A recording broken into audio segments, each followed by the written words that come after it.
Welcome back to the series. In the last episode, we talked about what a PLC is and why it's a big deal in automation. Today, we're cracking open the box, literally and figuratively, to explore the key components of a PLC. The processor, digital and analog I/O modules, and communication modules. Think of a PLC as a band. The processor is the conductor, the I/O modules are the musicians, and the communication modules are like the roadies connecting everything to the outside world. Let's break it down. The processor, CPU. First up, the processor, also known as the Central Processing Unit or CPU. This is the brain of the PLC. It's where the magic happens, or rather, the logic. The CPU takes data from the inputs, processes it based on your program, and sends instructions to the outputs. It's like the ultimate multitasker, checking signals, running logic, and ensuring everything happens in the right sequence. If the processor ever had a motto, it'd probably be, I think, therefore I control. Oh, and the CPU has its own memory for storing your program and data. Some have backup batteries, so even if the power goes out, your logic doesn't take a vacation. Digital I/O modules. Next, we have digital input and output modules. These handle signals that are either on or off. Think of a light switch, a push button, or a limit switch.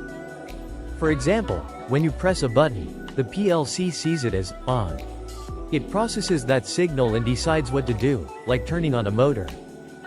Digital outputs, on the other hand, send simple on-off signals to devices like lights or relays. It's kind of like my dog. The light is either on, or he's snoring. No in between. Analog I/O modules. Then we have analog input and output modules. These handle variable signals, like temperature, pressure, or water levels. Analog signals aren't just on or off, they can be anywhere within a range. For example, a water level sensor might send a signal between 4 and 20 milliamps, representing an empty tank at 4 and a full tank at 20. Analog outputs can control things like motor speed or valve position.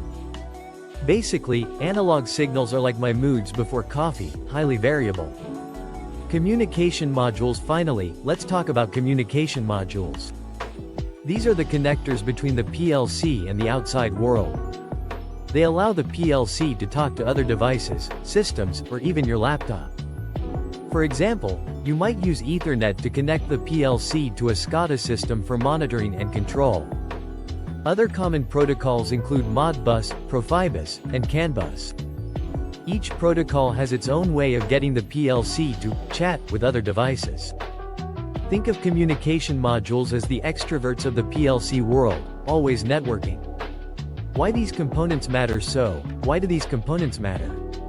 Together, they make the PLC a versatile and powerful tool. The processor does the thinking, the I/O modules handle the signals, and the communication modules ensure everyone's on the same page. It's teamwork at its finest.